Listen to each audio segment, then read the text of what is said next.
Naruto might have one of the strongest Genjutsu in the series, and I'm obviously not talking about the Shadow Clone Jutsu. Naruto has been a fan favorite for a long time.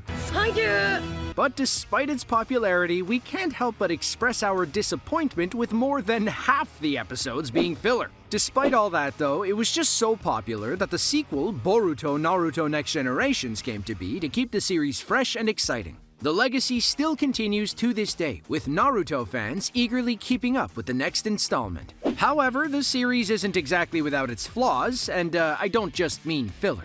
What could it be, you wonder? Well, let me ask you, why does Naruto just talk his way out of situations? He just has to give his opponents a long and inspiring speech, and suddenly they turn over a new leaf. Now, this isn't exactly particular to Naruto, it's kind of a common anime trope. But it happens so often that I've deemed it Naruto's Talk no Jutsu. Okay, it wasn't just me, the whole fandom came up with that name. But I've got to talk about this because there is a debate that this might be the strongest jutsu. Yes, I said it, it's not Rasengan or Chidori, we have Talk no Jutsu now. The ninja techniques in Naruto fall into 3 types: ninjutsu, taijutsu, and genjutsu. Sasuke's fire-based techniques, Chidori, Rasengan, and Naruto's Shadow Clone technique fall into the category of ninjutsu because it utilizes a ninja's chakra to generate certain natural phenomena. So, if I talk about Genjutsu here, I think our Talk no Jutsu falls into that category because of how Genjutsu is able to put opponents in some sort of trance.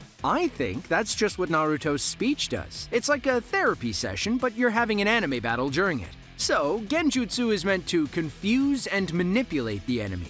This makes Genjutsu sort of a mind trick. If we take an example from Kurenai's demonic illusion tree binding, it's a technique where the illusion is so powerful that it paralyzes the opponent. But there are techniques that even manipulate a target's reasoning, and they could be transformed into another person altogether. This is exactly how Itachi managed to make Kabuto repent and change his ways. And it's where Naruto's Talk no Jutsu can come into play. Talk no Jutsu, when used by Naruto, has a sort of profound effect on his enemy's emotions and mindset. Through inspirational words and the power of friendship, Naruto uses his passionate and heartfelt speeches which leave lasting impressions on his opponents, and they just turn over a new leaf. Well, actually, now that I think about it, he's kind of charismatic in that way. Who would have thought? But there are numerous cases showcasing the power of Naruto's Talk no Jutsu. It really is like a therapy session with Naruto. Now I'm going to tell you about a couple of instances where Naruto's speech technique led to his enemies turning over a new leaf. If we all recall Zabuza Momochi, this guy was a ruthless killer. But through Naruto's incredible way with words, he manages to make Zabuza realize the value of friendship and sacrifice. This realization leads to Zabuza's final act of struggle as an evidence to the power of words used by Naruto. Your words cut deep. In another tale of transformation, Pain, or Nagato I should say, in a talk with Naruto, realizes the error of his ways, giving up on his hatred as he recalls his own experience with loss and suffering, ultimately sacrificing himself for the greater good. Gaara was riddled with loneliness and resentment, but Naruto transformed him as well with talking alone. He made Gaara realize a new desire for connection and acceptance, even thanking Naruto on multiple occasions for changing him into a better person. Naruto just really has this ability to empathize and tap into people's emotions. If you really look at him, you'd never think he'd be so good at psychological treatments, but he seems to be taking care of everyone's problems and inner demons somehow.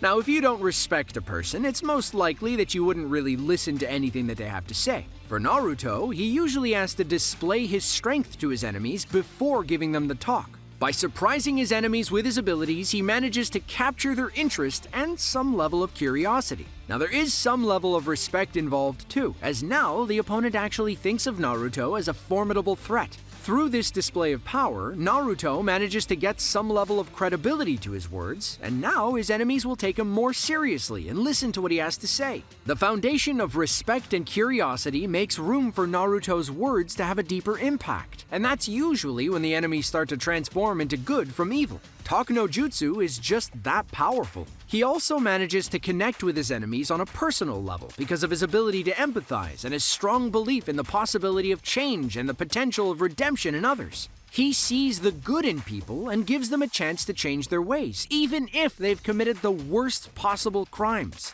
But the strongest technique still has its limitations. While it works on some of his opponents, others aren't as willing to change or repent. Some of these characters are so deeply rooted in their ideals and convictions that they cannot be swayed by words alone. In those cases, well, Naruto just beats them up until they understand. Which is, I guess it works. Although Talk no Jutsu is heavily criticized, we can't deny the fact that he does manage to trigger flashbacks, evoke memories, and challenge his enemies' beliefs through heartfelt conversations. All of this makes Talk no Jutsu not just a common habit, but potentially a powerful Genjutsu.